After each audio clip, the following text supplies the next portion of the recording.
e nos santifique. Em nome de Jesus, amém. Amém. Podeis assentar. O reverendo Leandro se encontra ali nos Estados Unidos, tratando de sua documentação ali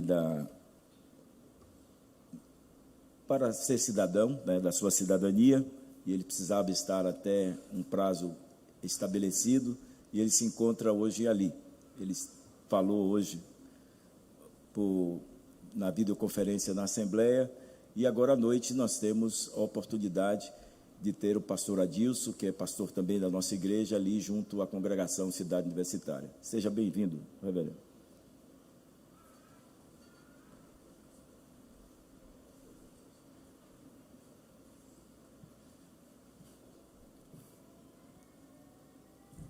Meus irmãos queridos, graça, misericórdia e paz do Senhor Jesus. Uma alegria voltar à Igreja da Bahia e poder expor as Escrituras, falar de Cristo. Cristo é o centro da revelação, não apenas da revelação especial, porque Ele a registrou, mas também da revelação geral.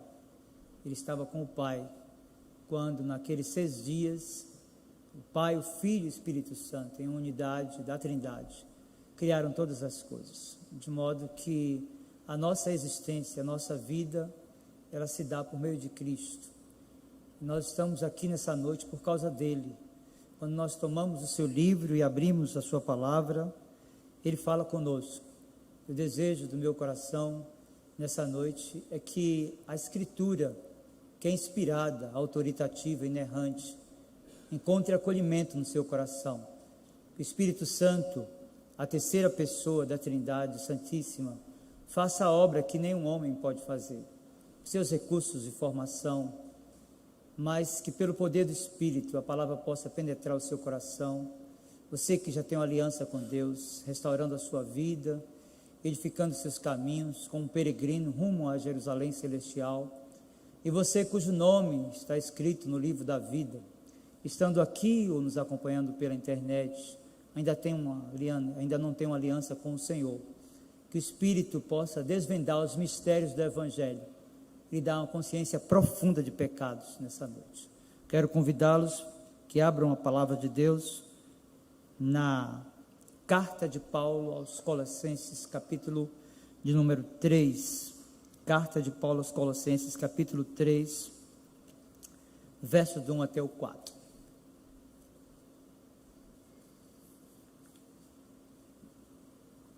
Mesmo assentados como estão,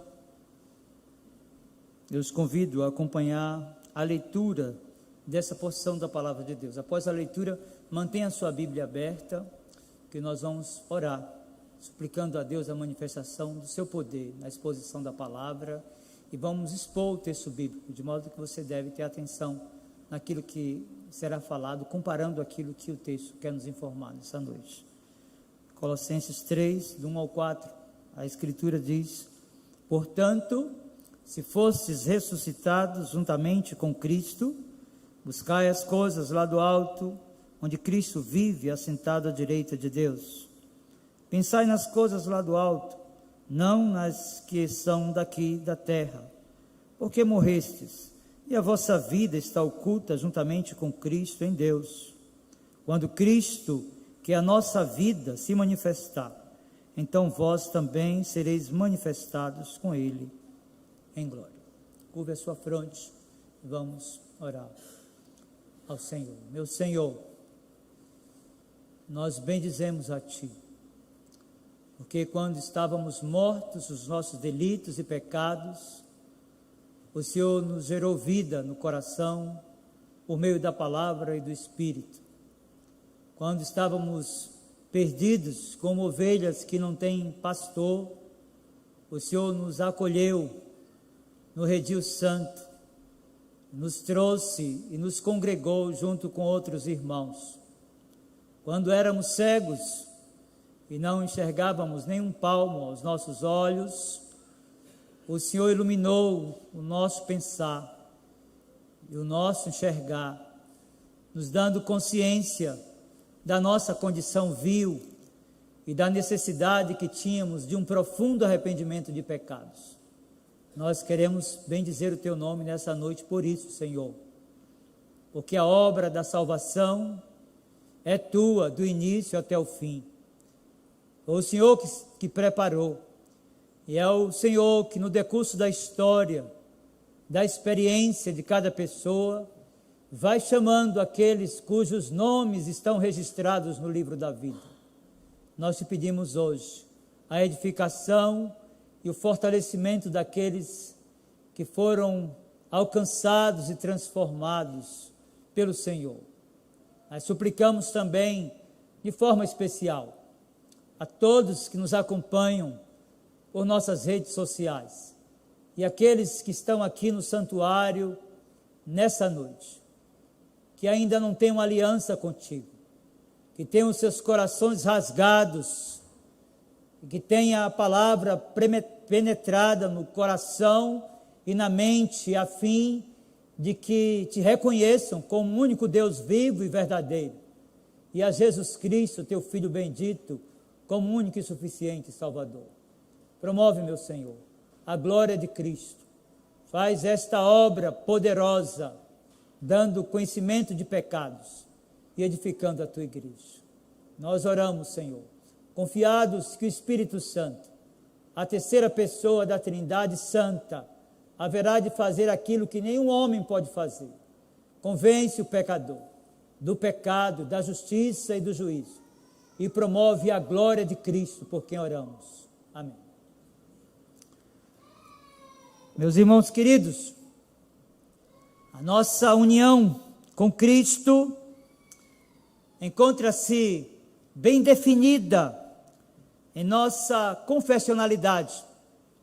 A Confissão de Fé de Westminster, no capítulo 8, vai nos orientar acerca dessa união, dessa unidade, desse chamado no qual estamos bem seguros, onde não podemos mais ser lançados fora.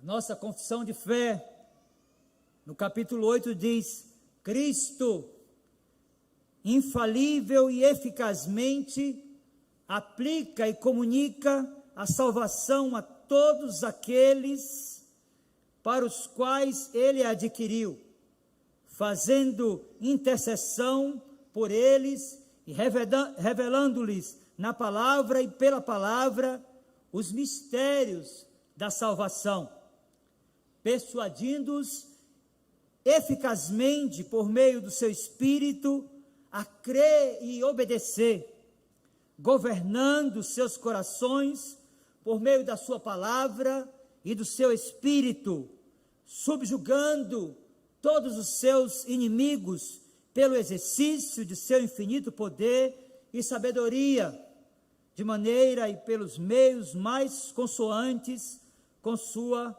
maravilhosa e insondável dispensação.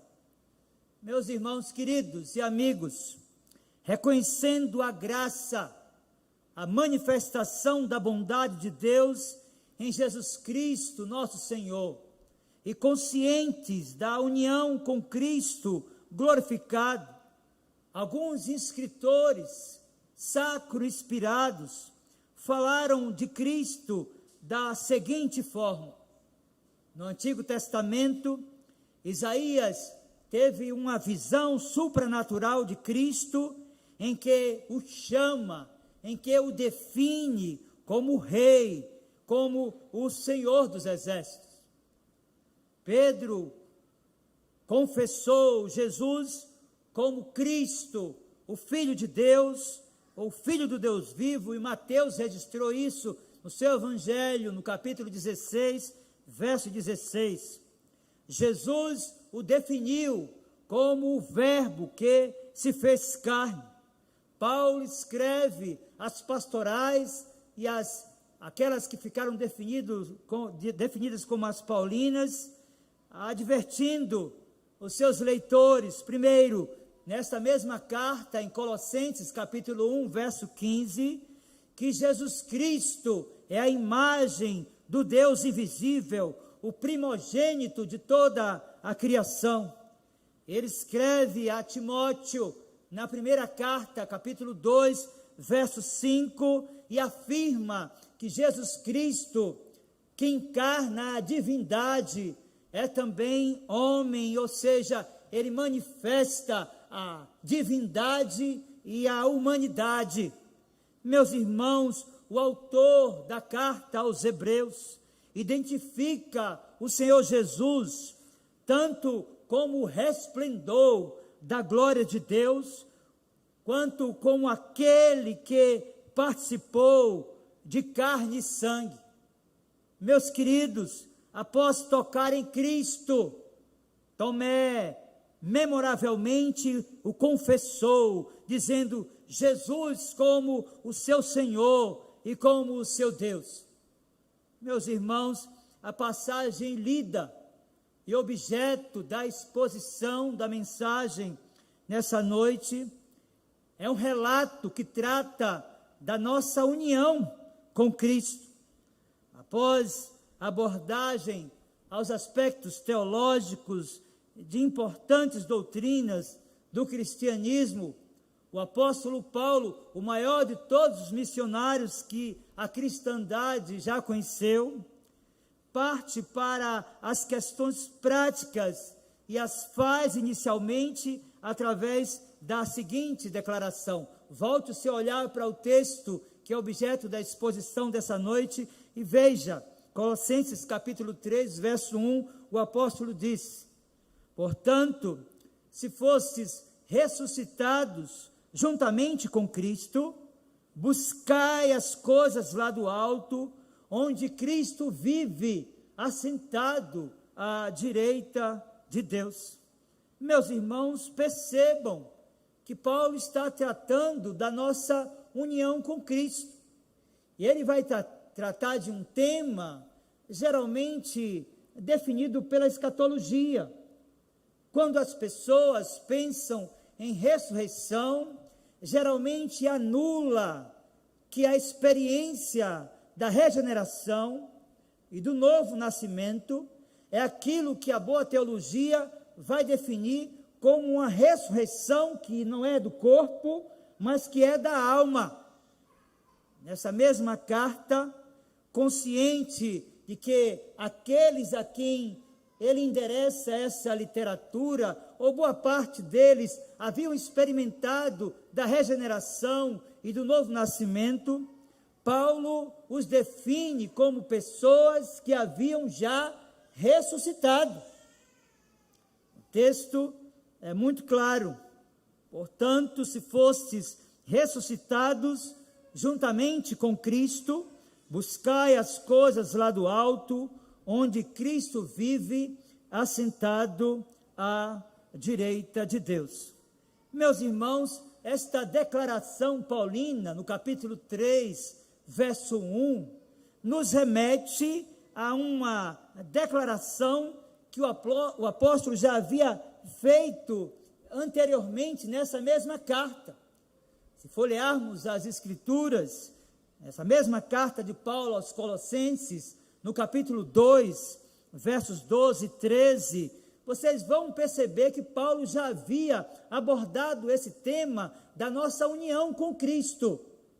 E no capítulo 2, verso 12 e 13, ele disse: tendo sido sepultados juntamente com ele no batismo, no qual igualmente fostes ressuscitados mediante a fé no poder de Deus, que o ressuscitou dentre os mortos, e a vós outros, que estáveis mortos pelas vossas transgressões e pela incircuncisão da vossa carne, vos deu vida juntamente com ele, perdoando todos os nossos delitos.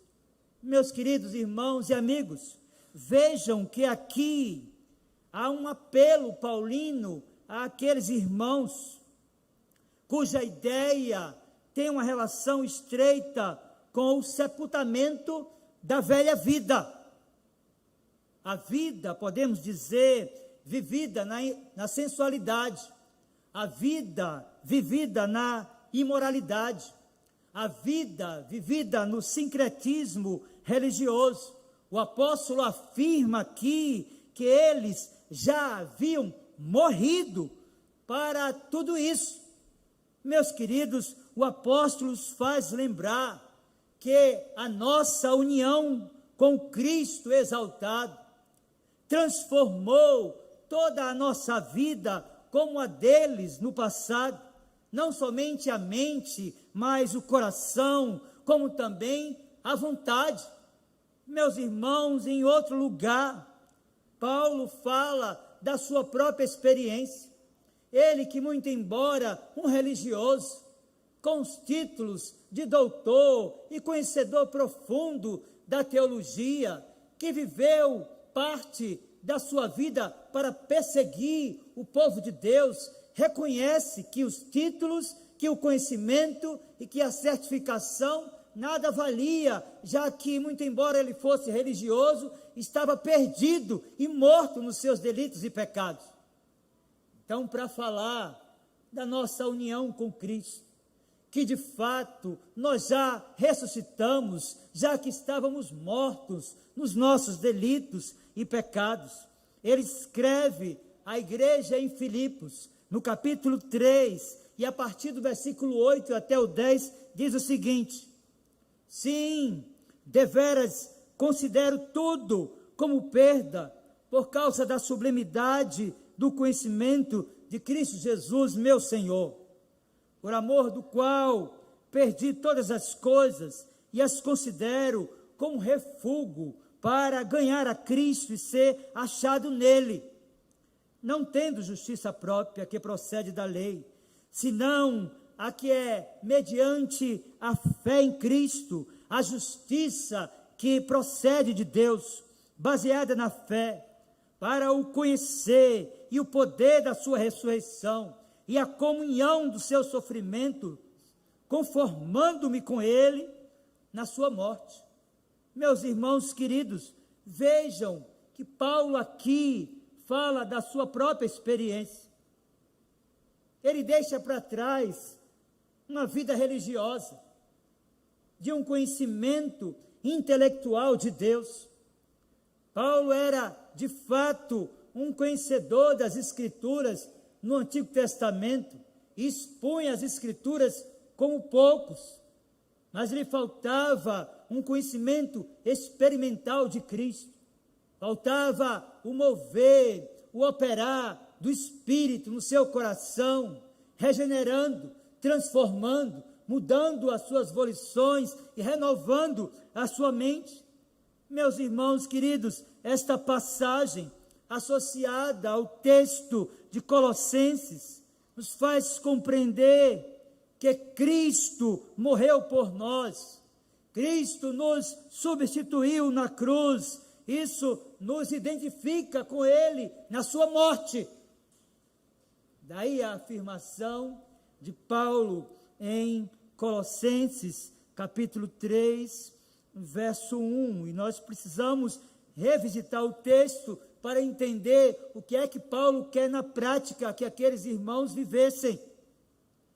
Portanto, se fostes ressuscitados juntamente com Cristo, buscai as coisas lá do alto, onde Cristo vive, assentado à direita de Deus. Meus irmãos, diante disso, da leitura dessa porção da Escritura, e considerando a sua própria experiência, bem como a daqueles a quem ele endereça esta literatura, ele os adverte que eles já haviam morrido com Cristo. E o desejo que Cristo tem para a sua igreja é que morramos todos os dias, que haja uma disposição no nosso coração de, por meio dos meios de graça, buscarmos mortificar o velho homem, com a sua concupiscência, com sua inclinação para o pecado. Paulo considera que se de fato eles estavam unidos a Cristo, se eles de fato tinham experimentado de Cristo, se de fato eles tinham sido justificados, e a justiça aqui é uma justiça imputada, a justiça que vem de fora para dentro do pecador, se de fato tudo isso lhes havia ocorrido, não havia outra opção para aqueles irmãos a não ser buscar as coisas do alto onde Cristo vive. Esse é o aspecto prático do texto. É o que nós poderíamos definir como a ortopraxia. É o cristianismo sendo vivenciado na família, na escola, na faculdade, no bairro. É o viver, é o exalar o bom perfume de Cristo em todas as circunstâncias da vida. Isso só pode ocorrer com aqueles que de fato já morreram. E a morte aqui, não no sentido físico, que é a separação da alma do corpo, mas a morte no sentido de não ter mais volições, nem interesses para a velha vida, para as velhas coisas, para os velhos hábitos. Meus irmãos, nós precisamos entender aqui que quando Paulo adverte aqueles irmãos que buscassem as coisas lá do alto, onde Cristo vive, ele utiliza na língua original o verbo onde revela o esforço perseverante, e a ideia aqui é de uma busca constante.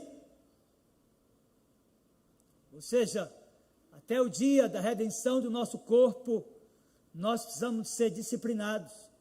Até o dia da redenção do nosso corpo, nós precisamos ser aplicados. Até o dia da redenção do nosso corpo, nós precisamos de buscar constantemente as coisas do alto, porque muito embora mortos e agora ressuscitados, o pecado ainda habita em nós. Muitas vezes nós somos tomados por sentimentos, ressentimentos e atitudes que até nos espantam. João Calvino afirmou que a natureza humana, ou a nossa natureza humana e corrompida, é como uma fera adormecida. A qualquer momento, ela pode se insurgir contra nós. Mas a proporção que o nosso olhar está no trono da graça, a proporção que nós temos a capacidade de compreender a necessidade de buscar as coisas lá do alto, meus irmãos, o velho homem, a velha natureza vai sendo mitigada, e aquele interesse antigo pelas coisas que traziam prazeres no passado vão deixando de existir até termos uma condição perfeita na glória celestial. Mas enquanto aqui nós precisamos de voltar o nosso olhar para as coisas do céu. Meus irmãos, obviamente, um leitor desavisado pode aqui pôr a ênfase da interpretação no esforço, e com isto estará cometendo um erro hermenêutico grotesco, já que o objetivo do apóstolo aqui, no uso desse verbo, é chamar a atenção dos crentes daquela igreja para o objeto buscado. Ou seja, ao final, nós não representamos nada nesse processo, porque dependemos em tudo de Cristo, da sua graça, do seu amor, da sua bondade e da sua fidelidade. Então o apóstolo diz: busquem as coisas do alto. Meus queridos, obviamente aqui anula-se a capacidade humana e nós caminhamos amparados pelo quinto ponto do calvinismo, que é a perseverança do santo, entendendo que Deus é quem persevera por nós. E é interessante aqui nós compreendermos o que é que Paulo quer comunicar quando ele imprime nos seus leitores a necessidade de buscar as coisas do alto. Eu creio que o nosso desafio aqui é saber na prática o que são as coisas do alto onde Cristo vive. Meus irmãos, as coisas espirituais são os valores intrínsecos ao mediador, conquistados por seu sacrifício vicário, substitutivo. Ele que agora encontra-se exaltado à destra do Pai, continua intercedendo por nós. Meus queridos, o apóstolo, motivado pelos ensinos do seu mestre, do Senhor Jesus, que o chamou das trevas para a luz, chama a atenção daqueles irmãos, a fim de que eles humildemente buscassem, a fim de que eles humildemente pedissem, a fim de que eles humildemente batessem, já que se eles procedessem assim, eles seriam atendidos e abençoados. O detalhe é que, mesmo conscientes intelectualmente, algumas pessoas no âmbito da igreja não vivem o cristianismo como deveriam viver no interregno dos encontros dominicais. A ausência da leitura da Escritura, a ausência significativa do culto doméstico, a ausência daqueles momentos onde os crentes se recolhem para o seu quarto, para um momento de intimidade com Deus, para um momento de oração. Meus irmãos, eu creio que se houvesse uma continuidade desse interesse que tantos têm de deslocarem-se das suas casas para a igreja no domingo, também a partir de segunda e até sábado, de buscar o mediador, certamente a igreja teria uma condição espiritual insuperável. Detalhe é que muitos não têm buscado, muitos não têm pedido, muitos não têm batido, porque já não têm mais interesse. Meus irmãos, vejam que a eficácia do esforço de buscar, a certeza de que o pedinte determinado obterá o resultado da sua súplica insistente, reside no compromisso que nós devemos ter de entender o culto não apenas como uma reunião dominical, mas cultuar a Deus em todos os lugares e em todas as circunstâncias. De fato, meus irmãos, Paulo afirmou, verso 1, Colossenses 3, portanto, se fostes ressuscitados juntamente com Cristo, buscai as coisas lá do alto, onde Cristo vive, assentado à direita de Deus.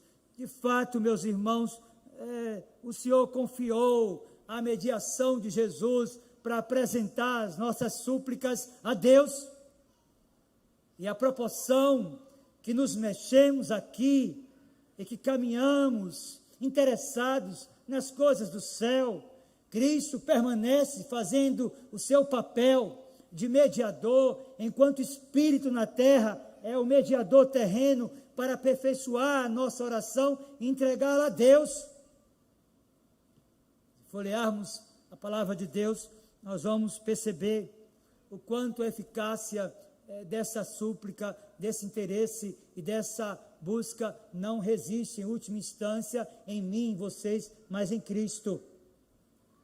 Na salmodia, Salmo 110, verso 1, o texto diz: disse o Senhor ao meu Senhor, assenta-te à minha direita, até que eu ponha os teus inimigos debaixo dos teus pés. Isaías, o profeta messiânico, capítulo 53 do seu livro, verso 12, diz: por isso eu lhe darei muitos com a sua parte, e com os poderosos repartirá ele o despojo, porquanto derramou a sua alma na morte, foi contado com os transgressores, contudo, levou sobre si o pecado de muitos e pelos transgressores intercedeu.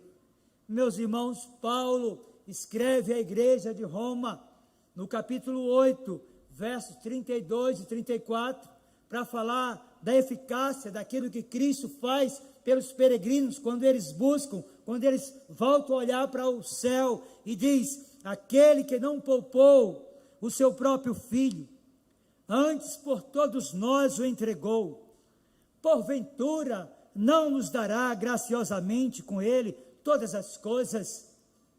Vejam quantas perguntas retóricas. Quem tentará acusação contra os eleitos de Deus? É Deus quem os justifica. Quem os condenará? É Cristo Jesus quem morreu, ou antes, quem ressuscitou, o qual está à direita de Deus e também intercede por nós. Portanto, meus irmãos, o que aprendemos de Colossenses, capítulo 3, verso 1, é que sepultados com Cristo e ressuscitados com Ele, nós devemos buscar as coisas do alto, onde Cristo vive, e conservar a certeza de que a eficácia do nosso esforço não reside em nós, mas aquilo que Cristo está disposto a fazer, a proporção que nós seguimos também a partir da segunda e até no sábado, vivendo como ressurretos, com pessoas que antes mortas, agora receberam a graça da vida, gerada pelo Espírito, pela palavra de Cristo. Mas, meus queridos, voltem a olhar para o texto que é objeto dessa exposição e vejam agora que no verso 2, após exortar os seus leitores a buscarem as coisas do alto, ele chama a atenção daqueles irmãos nos seguintes termos. Vejam, verso 2, Colossenses 3. Pensai nas coisas lá do alto, não nas que são aqui da terra. Meus queridos, percebam que aqui também encontramos aquilo que podemos definir como um contraste entre o céu e a terra. Percebam que no verso 1, a ordem é buscar as coisas do alto. Agora percebam que no verso 2, mantendo o contraste entre o céu e a terra, nós encontramos outra declaração. O apóstolo diz: pensem nas coisas lá do alto, onde Cristo vive. Meus irmãos, após o novo nascimento, o encontro glorioso com o Senhor Jesus, quando fomos declarados justos, nós passamos a conviver com lutas que são comuns a todos os crentes. Porque antes dessa experiência, você e eu tínhamos um freio, um antídoto. Nós tínhamos o livre-arbítrio para pecar e para destruir a nossa vida e a nossa reputação. Foi a obra do Espírito, pela palavra de Cristo, que despertou os nossos sentidos, que aclarou os nossos olhos, que desimpediu os nossos ouvidos, para compreendermos e percebermos as maravilhas daquilo que Cristo fez. Meus irmãos queridos, nós fomos chamados a fazer morrer o velho homem, e o custo disso não é pequeno. Há um conflito entre a nova natureza gerada pelo Espírito Santo e a natureza adâmica, o velho homem que todos os dias quer se insurgir contra nós.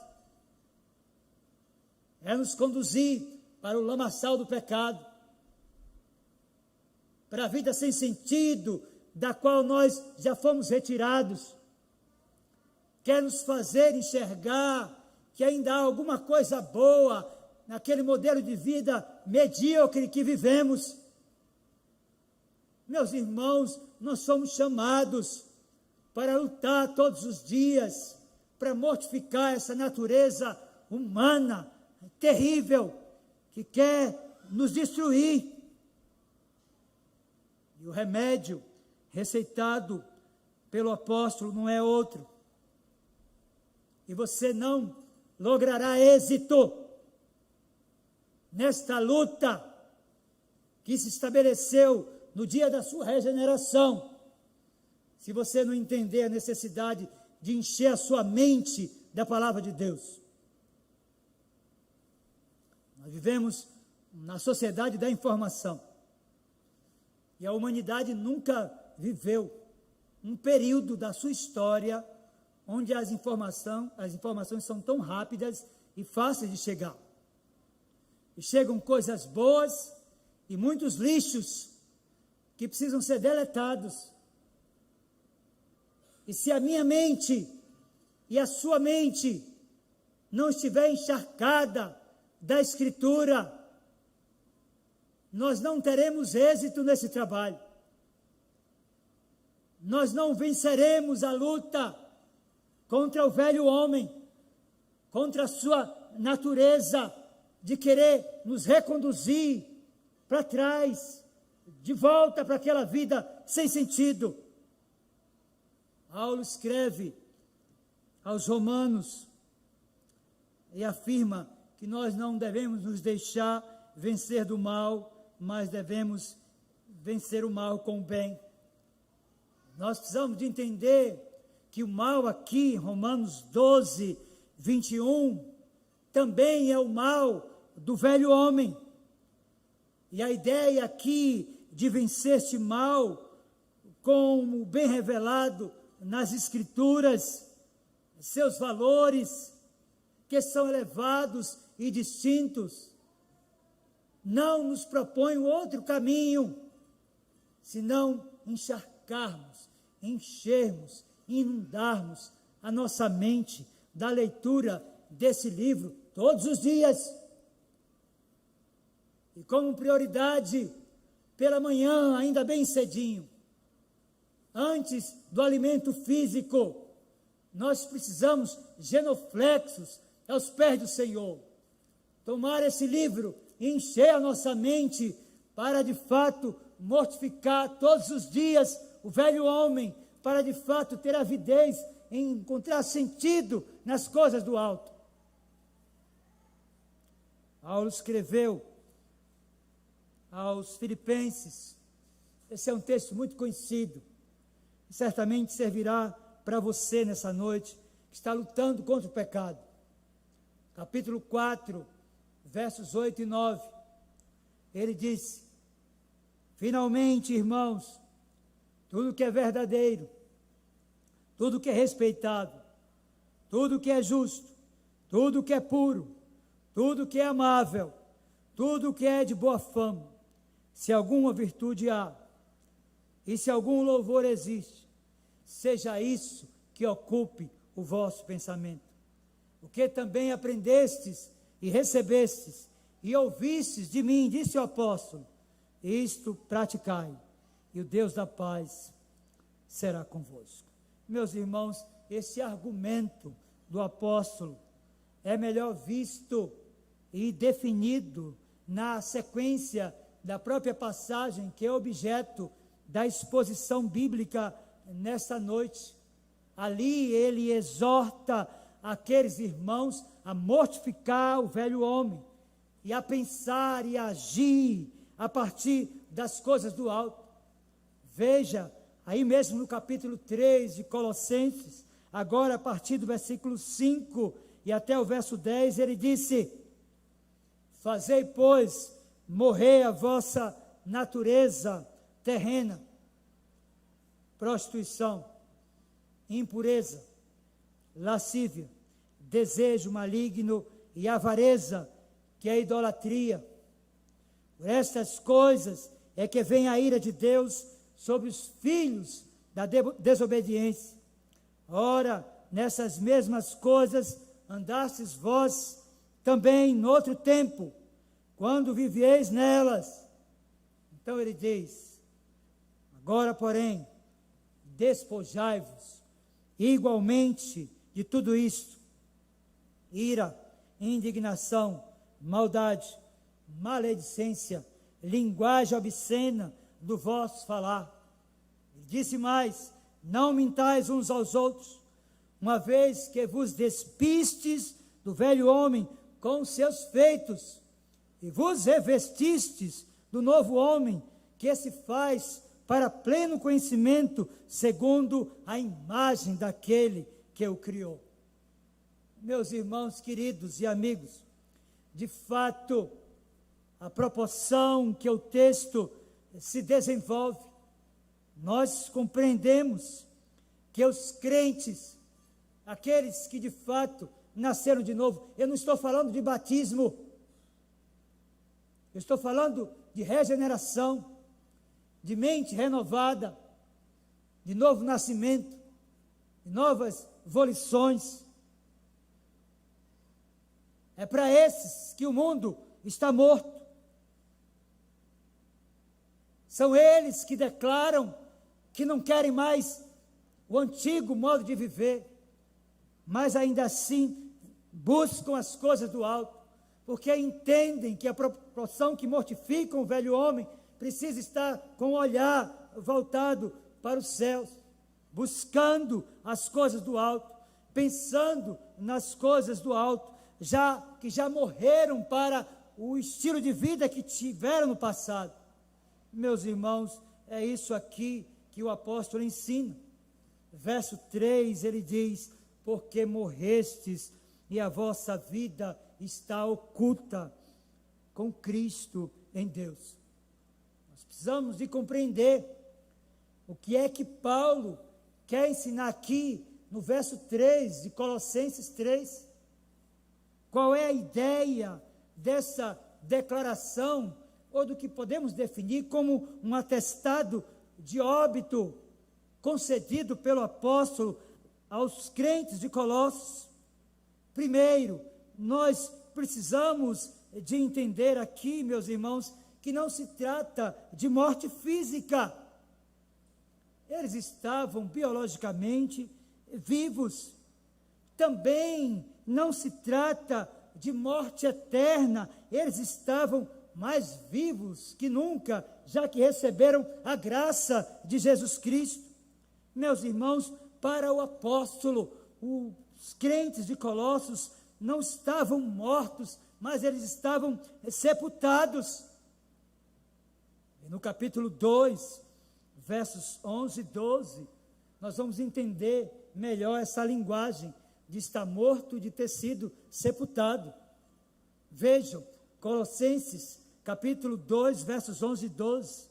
Nele também fostes circuncidados, não por intermédio de mãos, mas no despojamento do corpo da carne, que é a circuncisão de Cristo, tendo sido sepultados juntamente com ele no batismo, no qual igualmente fostes ressuscitados mediante a fé no poder de Deus, que o ressuscitou dentre os mortos. Meus irmãos, o que o apóstolo ensina é que eles estão mortos para a sua velha natureza e para o mundo que é controlado pelo diabo e pelo pecado.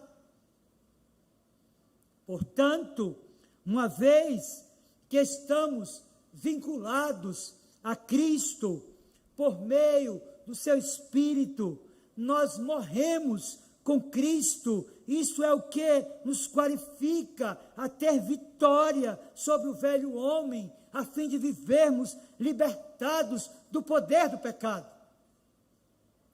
E a Escritura vai ser muito enfática e clara.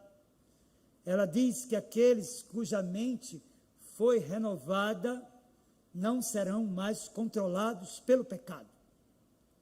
E Jesus disse que nós conheceríamos uma árvore pelos seus frutos.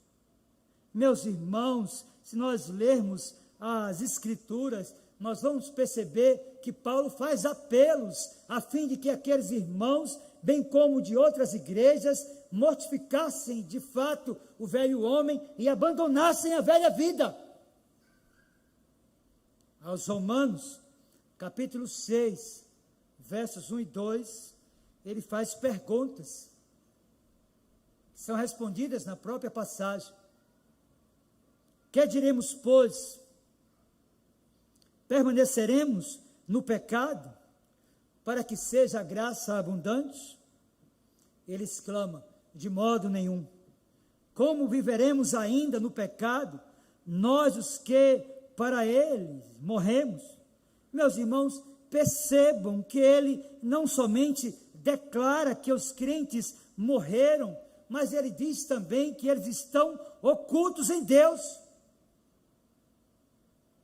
Colossenses 3, verso 3 diz, porque morrestes, e a vossa vida está oculta juntamente com Cristo em Deus.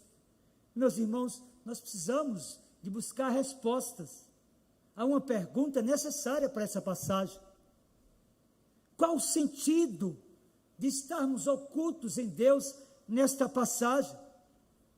Meus irmãos queridos e amigos, a ideia de ocultar aqui, segundo a etimologia da passagem, é de guardar, e ao menos dois ensinos relacionados aqui a esta declaração.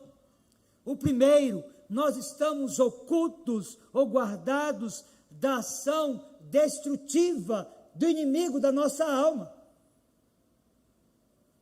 É importante que os crentes compreendam que aquele que é de Deus, o inimigo não pode lhe tocar.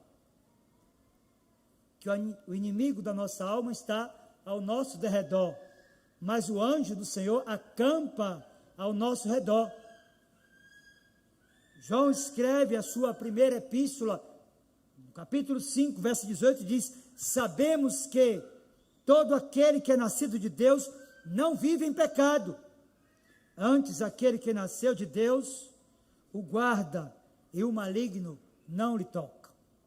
Então, o primeiro ensino aqui é que nós estamos ocultos e guardados da ação destrutiva do inimigo. Mas, em segundo lugar, irmãos, nós estamos ocultos ou guardados da experiência da segunda morte. Porque a nossa união com Cristo, naquele dia que os nossos olhos foram aclarados, no dia que os nossos ouvidos foram desimpedidos, no dia que nós nos reconhecemos como pecadores, a partir daquele dia, Cristo fez uma aliança eterna e de amor conosco, de modo que Ele nos ocultou da experiência trágica que alcançará todos aqueles que partiram para a eternidade sem uma aliança com Jesus, ou seja, nós estamos guardados ou ocultos da experiência da morte eterna. É a separação definitiva do Criador da criação. Se você for ler a Bíblia, você vai ver o quanto isso é verdadeiro. Apocalipse capítulo 20, verso 6, e também versos 14 e 15 diz, bem-aventurado ou feliz e santo é aquele que tem parte na primeira ressurreição. Sobre esses, a segunda morte não tem autoridade. Pelo contrário, serão sacerdotes de Deus e de Cristo e reinarão com Ele os 1000 anos. Então a morte e o inferno foram lançados para dentro do lago de fogo. Esta é a segunda morte, o lago de fogo. E se alguém não foi achado escrito no livro da vida, esse foi lançado para dentro do lago de fogo. Meus irmãos, nós estamos ocultos, nós estamos guardados da experiência da segunda morte. A pergunta que eu lhe faço nessa noite é se você de fato tem um conhecimento experimental de Cristo. Se o conhecimento que você tem dele é apenas dos livros, se o seu conhecimento está reduzido a sua formação acadêmica ou familiar, eu quero dizer para você que você está perdido ou perdida. Porque para ser preservado dessa experiência da segunda morte, é necessário estar vinculado à pessoa de Jesus. Meus irmãos, o texto caminha para o final e o apóstolo faz questão de ensinar que essas lutas que travamos aqui só terão fim quando Cristo voltar. Vejam o último versículo da exposição bíblica dessa noite, Colossenses 3, verso 4, diz: quando Cristo, que é a nossa vida, se manifestar, então vós também sereis manifestados com Ele em glória. Queridos, atentem inicialmente para a declaração paulina. Ele diz: quando Cristo, que é a nossa vida, se manifestar. Meus irmãos, é possível encontrar em outros lugares passagens que reforçam essa ideia de Cristo como sendo a nossa vida, que é apresentada aqui pelo apóstolo. 2 Coríntios, capítulo 4, verso do 8 até o 10, Paulo trata sobre esse assunto. Escrevendo aos Gálatas, capítulo 2, verso 19 e 20, ele também trata sobre esse assunto. Mas a informação mais enfática que Paulo dá acerca da sua união com Cristo, da segurança que ele tinha de que, partindo para a eternidade, estaria para sempre com o seu Salvador, encontra-se em Filipenses, capítulo 1, verso 21. Um texto tão curto, mas com tantos ensinos. Ele disse: porque para mim o viver é Cristo e o morrer é lucro. A pergunta que eu lhe faço essa noite é se você está ou não preparado para essa declaração. Se você de fato está unido ou unida à pessoa do Redentor. Meus irmãos, Paulo está pondo em visibilidade aqui aquilo que nós conhecemos na escatologia como a parousia, que é o dia em que Cristo se manifestará visivelmente e virá para julgar todas as pessoas, no dia em que Ele trará à terra o seu justo juízo, para separar as ovelhas dos bodes, para separar o que experimentaram dele e aqueles cujo conhecimento é meramente acadêmico ou intelectual. Meus irmãos, nós precisamos estar preparados para esse grande dia, para o dia em que Cristo voltará. Mas para tanto, nós precisamos de nos perguntar: estamos de fato unidos a Cristo? A nossa união é verdadeira? Ou ela é apenas conceitual, amparada pelos manuais de teologia, pela capacidade de discernimento dos 5 pontos, dos 5 solas, ou seja o que for? Meus irmãos, nós precisamos de mais de Cristo. Precisamos evidenciar isso, não apenas pela capacidade cognitiva ou racional do conhecimento intelectual de Deus, mas um conhecimento experimental. Alguma coisa que possa trazer impacto àqueles que estão no nosso entorno, ao ponto deles encontrarem significado na nossa fé. Esse texto, ele se encerra com essa declaração desse dia em que todo olho verá e que toda língua confessará que Jesus Cristo é o Senhor, para a glória de Deus Pai. Meus irmãos, nós iniciamos essa mensagem trazendo informação da nossa confessionalidade, a confissão de fé de Westminster, lá no capítulo 8, que trata sobre a nossa união com Cristo. Eu creio que diante daquilo que nós já vimos aqui nessa noite, nós ainda podemos retirar alguns ensinos dessa passagem. Eu queria a sua atenção agora para essas considerações finais, para você que nos acompanha através das nossas redes sociais, no nosso canal no YouTube. Perceba, primeiro, nós podemos aprender com essa passagem que aqueles que, arrependidos dos seus pecados, confessaram a Cristo como único e suficiente Salvador, foram unidos a Ele por meio do Espírito Santo e estão seguros para a salvação e da sua salvação. Segundo, a obra regeneradora do Espírito no coração do pecador o fez morrer para a antiga forma de vida que este levava. Portanto, não é compatível o discurso de Cristo com o ódio, com a ira, com a maldade, com a maledicência, com a mentira, já que os verdadeiros cristãos, aqueles que experimentaram de Jesus, morreram para o velho homem, bem como para os seus feitos.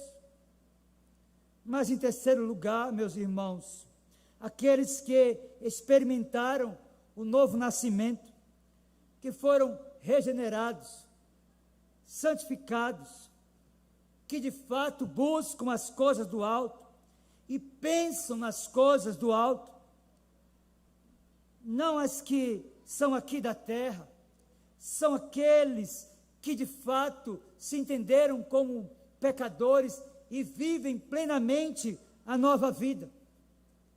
Mas por fim, meus irmãos, ainda há de fato muitas pessoas que ainda estão vivas para si mesmas, ou seja, estão vivas para o pecado, ou seja, elas ainda não morreram, elas ainda não foram sepultados. E obviamente que nos vem uma pergunta, e você se identificando assim: pastor, o que eu preciso fazer?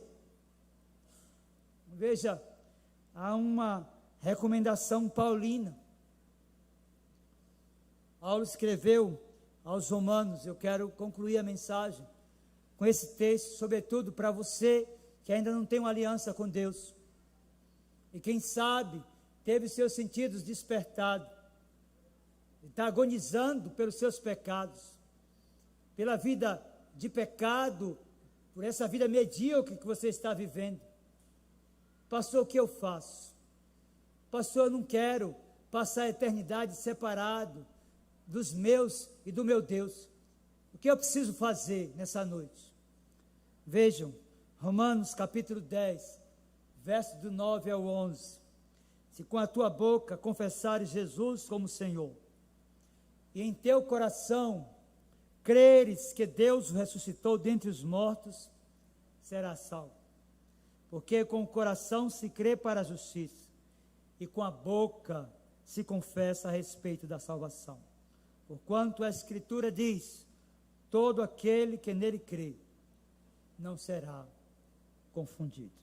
A minha oração é que Deus desperte o seu coração para mortificar o velho homem, para valorizar as coisas do alto. O seu coração que ainda não tem uma aliança com Cristo, para entregar hoje mesmo a sua vida a Ele. Quero convidá-los a ficarem de pé e nós vamos cantar com vigor da nossa alma o hino do Inário Novo Cântico, Mas de Cristo, número 135. Cante com alegria, celebrando Cristo que venceu, que lhe regenerou, que lhe santificou e que em menor medida já lhe glorificou aqui, e você será glorificado finalmente. 135 do Inário Novo Cântico, e após a oração e a bênção.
Meu Senhor, nós bendizemos o teu nome, porque estávamos mortos nos nossos delitos e pecados, mas o Senhor nos deu vida juntamente com Cristo e pela graça fomos salvos. Obrigado, ó Deus, pelas lutas vencidas, obrigado pelo aperfeiçoamento do caráter cristão, obrigado pela sabedoria para agir em meio às tempestades dessa vida, sabedoria que vem da tua palavra. Obrigado porque ela é a bússola da nossa vida e nos orienta a mortificarmos todos os dias o nosso velho homem. Ajude-nos, Senhor, nessa tarefa a combater o insurgimento da carne e do pecado que tenta tenazmente nos acolher e nos destruir. Ajude aqueles que estão lutando, Senhor, por uma tentação moral, sexual, que tem lutado contra o suborno, contra a imoralidade, e tem lutado, Senhor, para santificar-se, que tem te buscado por meio dos meios de graça, que tem lido a tua palavra, que tem orado, que tem frequentado essa igreja, que tem sido assíduo no seu trabalho, que tem te cultuado na vida e na família. Deus, em nome de Jesus, concede graça e vitória sobre o pecado aos teus filhos. E faz, Senhor, que a experiência da vida contigo traga a alegria e o contentamento da consciência de que estão unidos a Cristo e que absolutamente nada poderá separá-los da tua presença.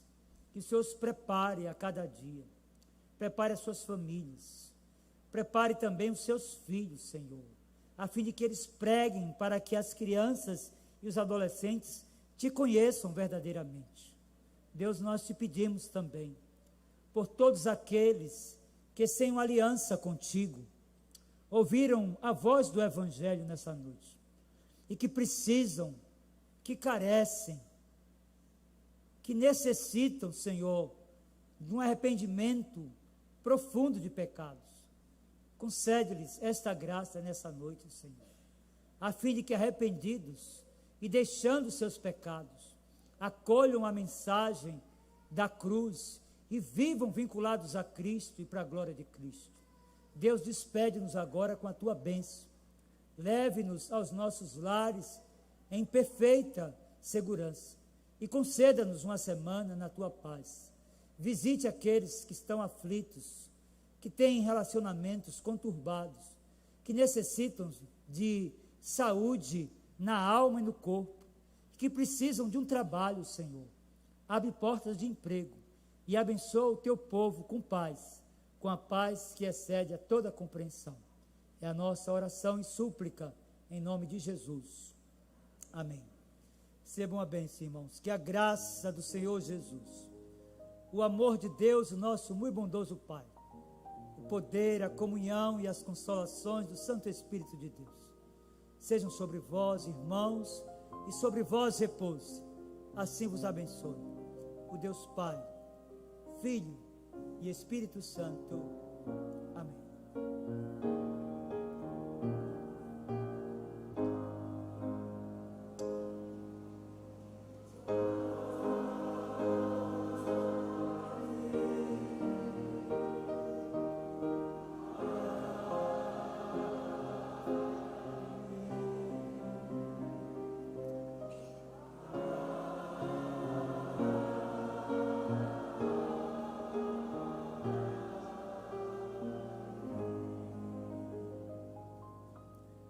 Pode sentar, meus irmãos. Meus queridos, eu estou acompanhado da minha esposa, a Luciane está aqui sentada à minha direita, e a gente precisa voltar para a congregação, que teremos agora uma reunião de planejamento para o nosso acampamento, que vai ser em novembro. E então a gente vai se retirar aqui, né? Vai ser com o presbítero Daniel, mas estou aqui antecipando o aviso. Deus abençoe vocês. Uma semana muito abençoada na presença de Jesus.